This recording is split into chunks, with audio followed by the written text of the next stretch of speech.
रोशनी का कारवां। इस कार्यक्रम के प्रस्तुतकर्ता हैं स्कोप फाउंडेशन और राजीव गांधी फाउंडेशन।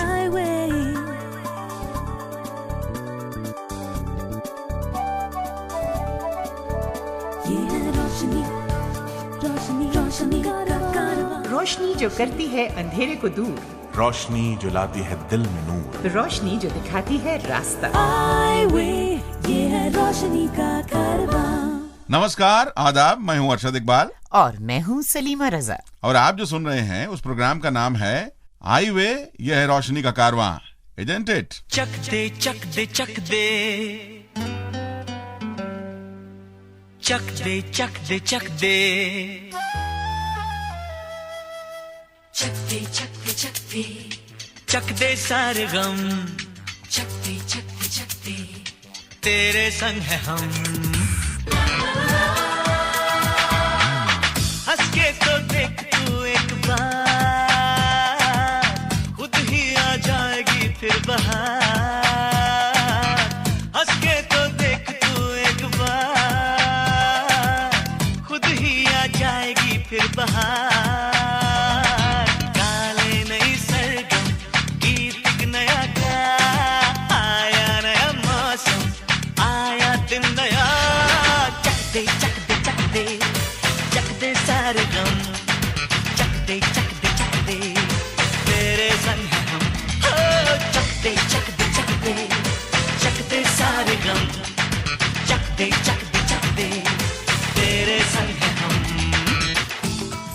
मैं नरेश यादव, मैं लखनऊ उत्तर प्रदेश का रहने वाला हूं और मैं पिछले 5 वर्षों से HIV के साथ में जी रहा हूं। HIV पॉजिटिव होने के बाद भी स्वस्थ एवं सहज जीवन जिया जा सकता है, सही दवाइयों के आधार पे, सही जानकारी के आधार पे। HIV या एड्स के बारे में अधिक जानकारी के लिए किसी भी वर्किंग डे में आप हमें संपर्क कर सकते हैं। 01126187953 या 01126187954।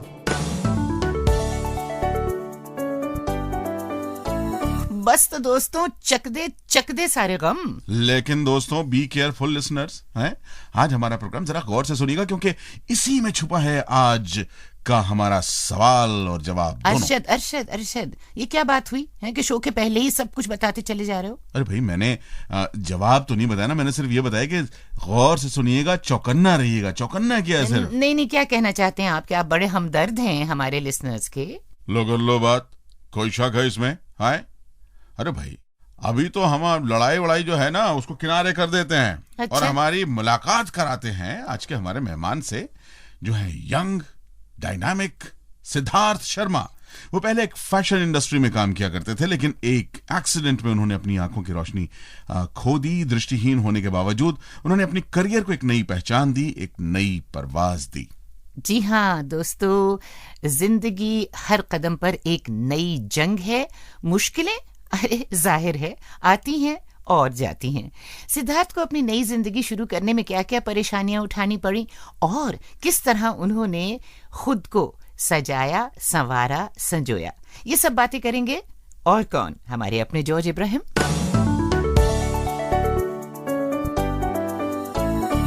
नमस्कार सिद्धार्थ, आपका स्टूडियो में स्वागत है। आजकल आप एक पब्लिक रिलेशंस कंपनी चला रहे हैं।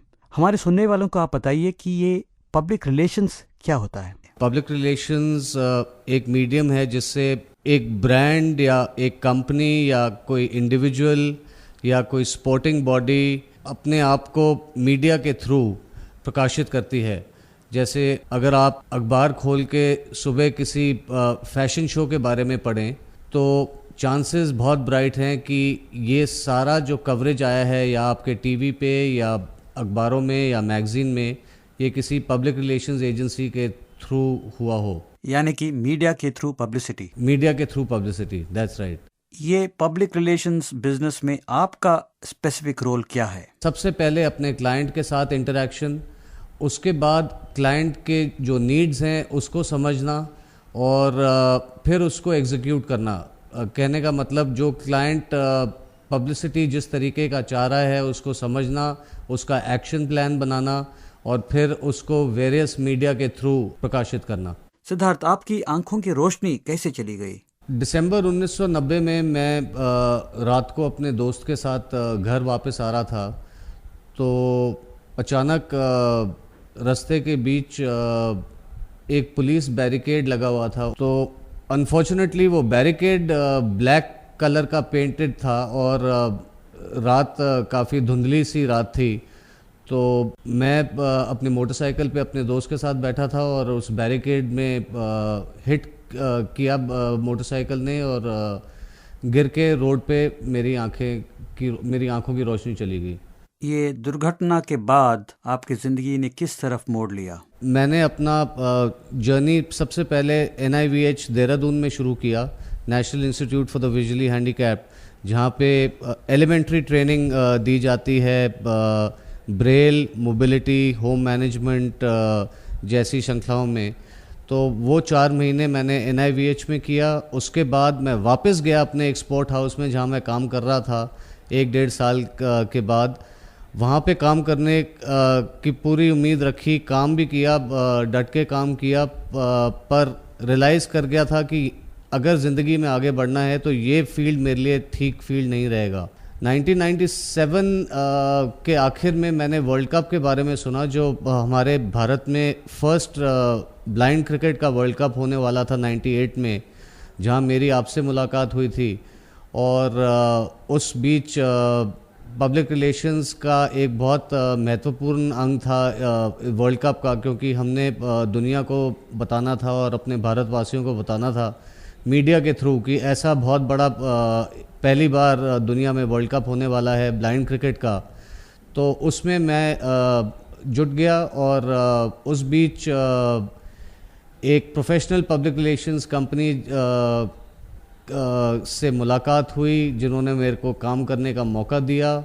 वहाँ 4-5 साल काम किया मैंने, सारी चीज़ों को समझा, ये पब्लिक रिलेशंस फील्ड के बारे में समझा और आज अपनी कंपनी खोल के बहुत खुशपूर्वक ज़िंदगी व्यतीत कर रहा हूँ। अगर किसी को पब्लिक रिलेशंस फील्ड में दाखिल करना है तो उनका बेसिक क्वालिफिकेशंस और उनमें कौन से क्वालिटीज़ होना ज़रूरी है? पब्लिक रिलेशंस फील्ड जो है नॉर्मली ग्रेजुएशन के बाद, कॉलेज के बाद लोग एक साल का डिप्लोमा करते हैं पब्लिक रिलेशंस और एडवर्टाइजिंग में, या आजकल तो थोड़ा और एडवांस्ड हो गया ये फील्ड। ग्रेजुएशन के बाद 2 साल के पोस्ट ग्रेजुएट कोर्सेज होते हैं मास कम्युनिकेशंस के। ये कोर्सेज लोग लेते हैं, कॉर्पोरेट कम्युनिकेशंस जिसमें सीखते हैं, जिसमें एडवर्टाइजिंग सीखते हैं, जिसमें पब्लिक रिलेशंस सीखते हैं, और इन सब चीज़ों को लेके वो आगे अपना प्रोफेशनल करियर बढ़ाते हैं। और एक और चीज़ मैं यहाँ ऐड करना चाहूँगा, पब्लिक रिलेशंस सिर्फ मीडिया से रिलेटेड नहीं है। अगर आप सक्सेसफुल पब्लिक रिलेशंस प्रोफेशनल बनना चाहते हैं तो मेरे हिसाब से, जैसे मेरे पास था एक कॉमर्स का बैकग्राउंड या एक आर्ट्स का बैकग्राउंड, बहुत ज़रूरी है, क्योंकि आपके communication skills both spoken and written are very important. Your ability to understand the financial markets, ये बहुत ज़रूरी है। Your ability to understand corporate stories, marketing stories, various angles of stories, you have to be up to date in various fields to actually be a successful public relations person. आप एक उदाहरण हैं जो public relations field में enter करके सिद्ध किया कि दृष्टिहीन लोग भी ये प्रोफेशन कर सकते हैं। ज़रूर, अगर क्षमता हो तो कुछ भी असंभव नहीं है आज के ज़माने में। रुचि एक बहुत महत्वपूर्ण चीज़ है। अगर आपको इंटरेस्ट है मीडिया में, आपको अगर इंटरेस्ट है जनरल न्यूज़ में, न्यूज़ जनरेशन में और पब्लिसिटी में, अगर आप आना चाहते हैं किसी तरीके की पब्लिसिटी रिलेटेड फील्ड में, तो पब्लिक रिलेशन से बेहतर मेरे हिसाब से कोई फील्ड नहीं है। जिंदगी एक सफर है सुहाना, यहाँ कल क्या हो किसने जाना। जिंदगी एक सफर है सुहाना, यहाँ कल क्या हो किसने जाना। चांद तारों से चलना है आगे, आसमानों से बढ़ना है आगे। अरे चांद तारों से चलना है आगे, आसमान ये जमाना, यहाँ कल क्या हो किसने जाना।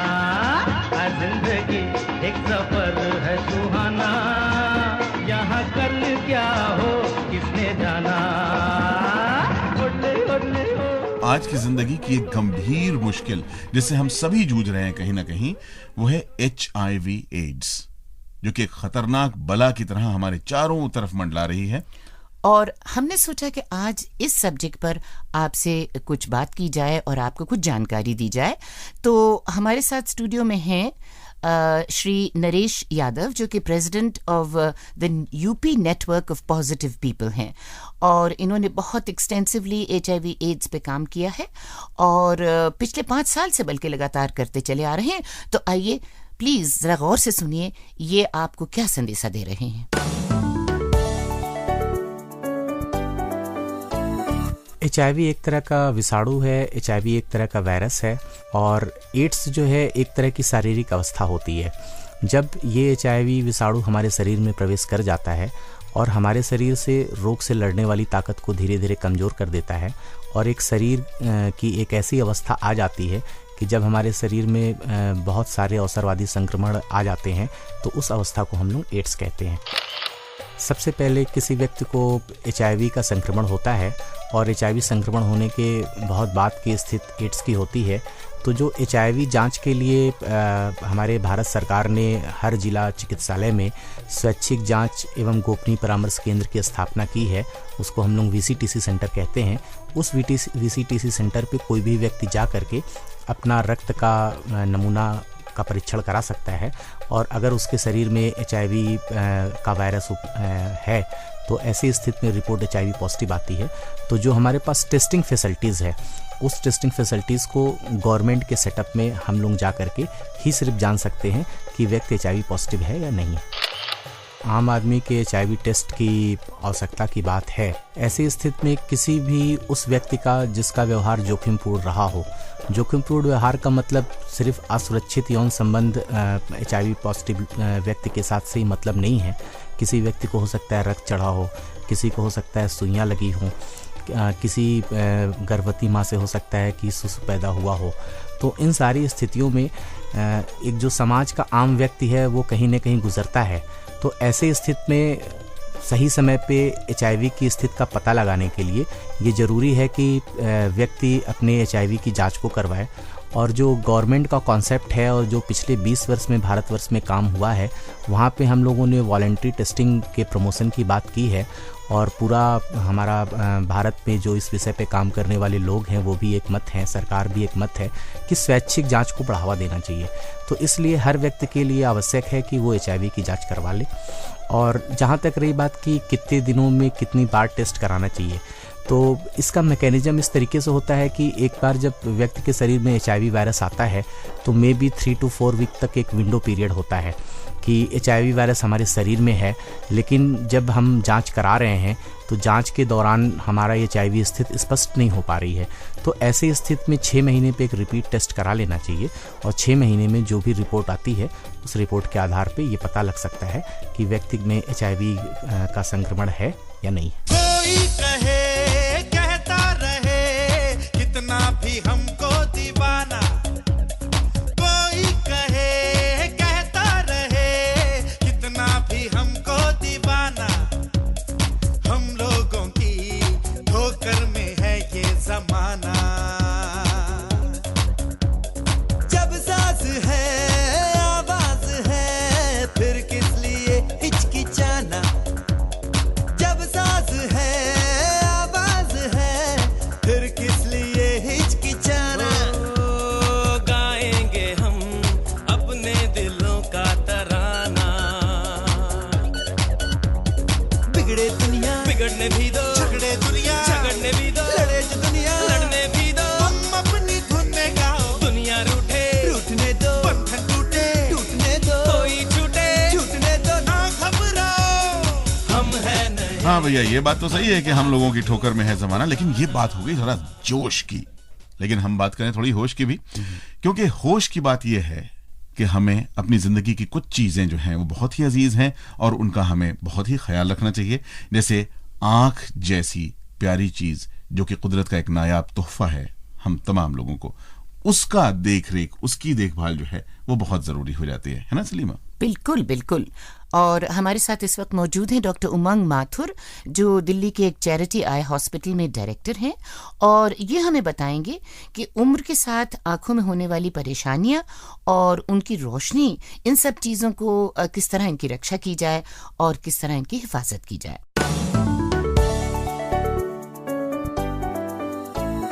डॉक्टर साहब, सबसे पहले मैं आपसे ये जानना चाहूँगा कि भारतवर्ष में वृद्ध अवस्था के लोगों में या एजिड जो हमारे लोग हैं, उनमें आंखों से संबंधित बहुधा कौन सी समस्याएं पाई जाती हैं? आंखों में प्रॉब्लम्स जो हैं वो 40 साल के आसपास शुरू हो जाती हैं। जो सबसे पहले जो प्रॉब्लम होती है वो है कि नज़दीक में पढ़ने में दिक्कत शुरू हो जाती है। न्यूज़पेपर या किसी भी बुक को पढ़ने में लगता है कि साफ नहीं दिख रहा, और थोड़ा दूर रखने की पर थोड़ा साफ दिखता है। इस कंडीशन को हम प्रेस बायोपिया कहते हैं। इसके लिए चश्मा पहनना पड़ता है नज़दीक के काम के लिए, प्लस नंबर का। दूसरी जो एक बहुत बड़ी समस्या हिंदुस्तान में है वो है सफ़ेद मोतिया की। सफ़ेद मोतिया की वजह से धीरे धीरे नज़र कम होने लगती है, दूर की भी पास की भी, चमक ज़्यादा लगने लगती है, और जब ये बढ़ने देते हैं तो पूरा अंधापन भी आ सकता है। एक और जो सीरियस गंभीर प्रॉब्लम है वो है काला मोतिया की। काला मोतिया एक कंडीशन है जिसमें आँख का प्रेशर बढ़ जाता है। जैसे ब्लड प्रेशर होता है ऐसी आँख का भी प्रेशर होता है, और उसके बढ़ने से पीछे जो आँख की नस है उस पर असर हो जाता है और धीरे धीरे नज़र चली जाती है। गंभीर इसलिए है क्योंकि जो नज़र चली जाती है उसके लिए हमारे पास कोई इलाज नहीं है। जो नज़र है हम उसे बस बचा सकते हैं। तीसरी एक जो बड़ी प्रॉब्लम एक आ रही है वो एक कंडीशन है जिसे हम कहते हैं एज रिलेटेड मैक्युलर डिजेनरेशन। इस कंडीशन में जो अंधापन नहीं होता, मगर जो नज़दीक की या जो प्रिसाइज विजन जो हमारे को पढ़ने के लिए चाहिए होती है या किसी का चेहरा पहचानने के लिए चाहिए होती है, वो नज़र असर करने लगती है। ये बीच का जो पर्दा है उस पर ये दिक्कत आ जाती है। एक और जो प्रॉब्लम हमारे देश के साथ जुड़ी हुई है वो है डायबिटीज़ की। डायबिटीज़ जो है 7-8 साल के बाद आँखों को अफेक्ट करने लगती है और आँख के पर्दे पे खून के धब्बे आ जाते हैं, खून की जो नाड़ियाँ हैं वो लीक करने लगती है, जिससे कि नज़र पे असर हो जाता है। इसको अगर टाइम से चेक नहीं किया गया तो इससे भी अंधापन आ सकता है। एक और जो बीमारी जो काफ़ी कॉमन दिख रही है वो है आंखें खुश्क हो जाती हैं, जिसकी वजह से काफ़ी लोगों को दिक्कत आती है। एक इरिटेशन होती है, ऐसा लगता है आँख में कुछ चुभ रहा है, सूखी सूखी आंखें लगती हैं। ये भी उम्र के साथ बढ़ जाती है प्रॉब्लम। स्पेशली औरतों में मेनोपॉज के बाद ये प्रॉब्लम ज़्यादा दिखाई देती है, जिसके लिए हमारे को ऊपर से कोई ड्रॉप्स डालनी होती हैं। अच्छा, वृद्धावस्था में वो कौन से प्रयास किए जाने चाहिए या कौन से कदम उठाने चाहिए जिससे आंखों की समस्या को कम किया जा सके? कुछ चीज़ें तो ऐसी हैं जिन्हें क्योंकि उम्र के हिसाब से होती हैं हम रोक नहीं सकते। जैसे कि मैंने बताया कि चश्मे की ज़रूरत पड़ती है नज़दीक का काम करने के लिए। उसका समाधान ये है कि जब आपको दिक्कत लगे तो चश्मे के लिए चेकअप कराइए और आपको चश्मा दिया जाएगा, जिससे कि वो आपकी प्रॉब्लम सॉल्व हो जाएगी। मोतियाबिंद जो है सफ़ेद मोतियापन, उसका एक बहुत आसान सा समाधान है कि ऑपरेशन से वो दिक्कत दूर कर सकते हैं। करीब 15 मिनट लगते हैं, सुबह आइए करा के दोपहर तक आप घर जा सकते हैं। प्रॉब्लम काला मोतिया की ज़्यादा गंभीर है क्योंकि उसमें शुरू में आपको पता नहीं चलेगा कि आपकी नज़र कम हो रही है इसकी वजह से, और इसके लिए ज़रूरी है कि 40 के बाद हर साल या हर दूसरे साल आप जाके अच्छे आई डॉक्टर के पास चेकअप कराएं। आँख का वो प्रेशर चेक करेंगे, आपकी पीछे की नस को देखेंगे। जिन लोगों की फैमिली में, जिनके घर में ये प्रॉब्लम है, उन लोगों को ज़्यादा इस चीज़ की प्रिकॉशन लेना चाहिए। जहाँ तक मैक्युलर डिजेनरेशन का सवाल है, ये देखा गया है कि कुछ खाने के पदार्थ जैसे विटामिन्स हैं या एंटीऑक्सीडेंट्स हैं। ये एंटीऑक्सीडेंट्स को ऐसे पदार्थ होते हैं जो बॉडी की सेल्स को रिजुविनेट करते हैं, उनको ठीक ढंग से काम करने में मदद करते हैं। ये हमारी सब हरी सब्जियां, सारे फ्रूट्स में, फलों में ये पाए जाते हैं। तो अगर ठीक आहार हम लें तो ये प्रॉब्लम हम इसको रोक सकते हैं या डिले कर सकते हैं। शुगर जिन्हें है उन्हें सबसे ज़्यादा ज़रूरी है कि हर 6 महीने में अपनी आंखें चेक कराएं। उनकी पुतली फैला के डायलेट करके उनका पर्दा चेक करा जाता है, क्योंकि शुरू में आपको नज़र की प्रॉब्लम नहीं होएगी। वो हमारे को आंखों के डॉक्टर के पास जाके वो चेक कर सकते हैं कि ये शुरुआत हो गई है कि नहीं, और उसी स्टेज पे उसका ट्रीटमेंट होना चाहिए।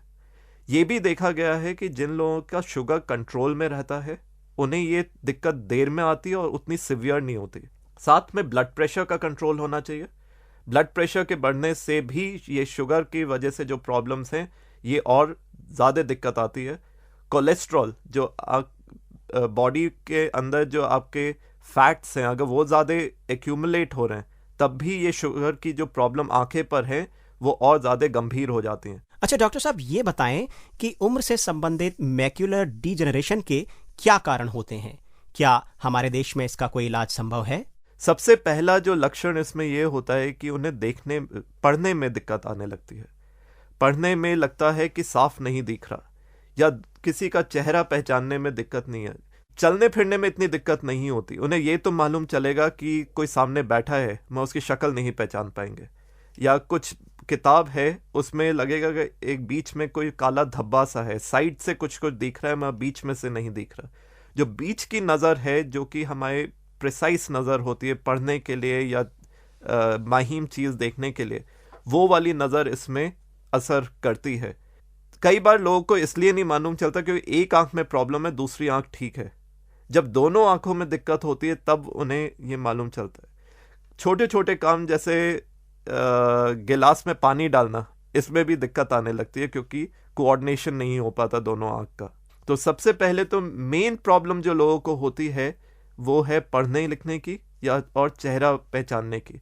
मैं एक चीज़ बस ये दोहराना चाहूँगा, काफ़ी लोग इससे डर जाते हैं, इस बीमारी से। ये ध्यान रखना है, इससे ब्लाइंडनेस कंप्लीट नहीं होती। आपकी जो नज़र है वो आप मेंटेन रखेंगे जो अभी इस वक्त है। और जिन लोगों की आयु 40 वर्ष से अधिक है उन्हें अपनी आंखों का चेकअप कब कब करा लेना चाहिए? 40 साल के बाद एक बार तो ज़रूरी सबको आंखों के डॉक्टर के पास चेकअप कराना चाहिए। ये इसलिए कि उनकी आंख की नज़र, उनके आंख का प्रेशर, उनकी पीछे का पर्दा, ये सब एक बार चेक हो जाना चाहिए। उसके बाद अगर आपको कोई प्रॉब्लम नहीं है तो एटलीस्ट हर 2 साल में एक बार आपको आंख के डॉक्टर के पास जाके चेकअप कराना चाहिए। अगर आपको डायबिटीज़ है तो हर साल आपको चेक कराना चाहिए आंख का पर्दा। जब आपका डॉक्टर देखेगा कि आंख में कुछ प्रॉब्लम है तो वो आपको और जल्दी बुलाएंगे। अगर आपके परिवार में किसी को काला मोतिया रहा है तो आपको हर साल एक बार आंख की जांच करानी चाहिए, आंख का प्रेशर वगैरह वो चेक करेंगे। अगर और कोई प्रॉब्लम नहीं है, ये सब नॉर्मल है, तो तब भी आपको हर 2 साल में कम से कम आंख की चेकअप कराना चाहिए, क्योंकि आंख की बीमारियां कई ऐसी हैं जो आपको शुरू में कोई लक्षण नहीं दिखाई देंगे, जो कि आंख के डॉक्टर देख के बता सकते हैं कि कुछ प्रॉब्लम हो रही है और उनको हम उसी वक्त रोक सकते हैं। अधिक जानकारी के लिए हमारे आईवे हेल्प डेस्क 09968329329 पर कॉल करें या हमारी वेबसाइट www.eyeway.org पर विजिट करें।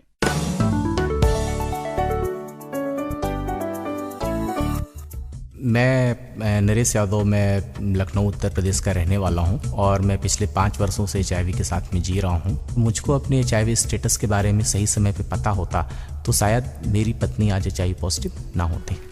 HIV या एड्स के बारे में अधिक जानकारी के लिए किसी भी वर्किंग डे में आप हमें संपर्क कर सकते हैं। हमारे फ़ोन नंबर्स हैं 01126187953 या 01126187954। तो दोस्तों अब वक्त है इस हफ्ते के सवाल का। अरशद, तुम्हें याद है तुमने शुरू में ही कहा था कि इस हफ्ते का सवाल तुम सुनाना चाहते हो, तो मुझे पता है कि हमारे लिसनर्स जो हैं वो बहुत ही बेकरारी से बैठे हुए हैं, है ना? इसीलिए कि तुम सवाल सुनाओ। मुझे ये लग रहा है कि समझदार सिर्फ मैं हुए हैं, वो आप भी हो गई हैं। नहीं, तुम्हारे साथ रहते रहते वो खरबूजे से खरबूजी रंग पकड़ रही है ना। चलो चलो सुनाओ, आज का सवाल क्या है? ठीक है, बिल्कुल तैयार हो जाइए। ये रहा हमारा आज का सवाल, यानी एपिसोड 4 का सवाल। कैटरैक्ट का हिंदी नाम क्या है?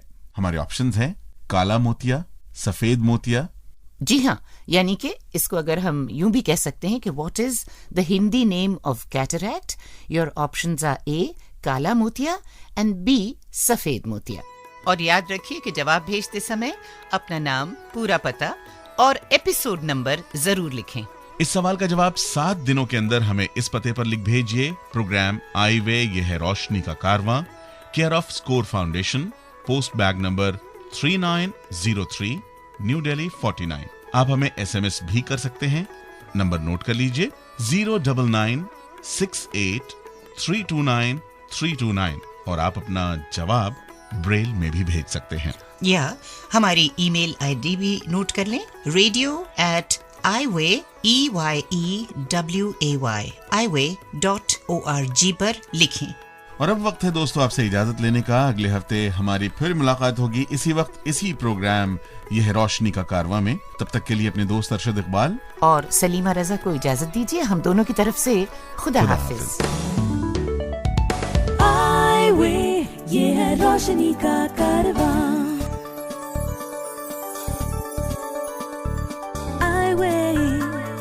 इस कार्यक्रम के प्रस्तुतकर्ता थे स्कोर फाउंडेशन और राजीव गांधी फाउंडेशन. ये है रोशनी, रोशनी, रोशनी का कारवां.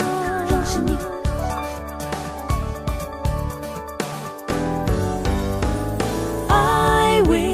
ये है रोशनी का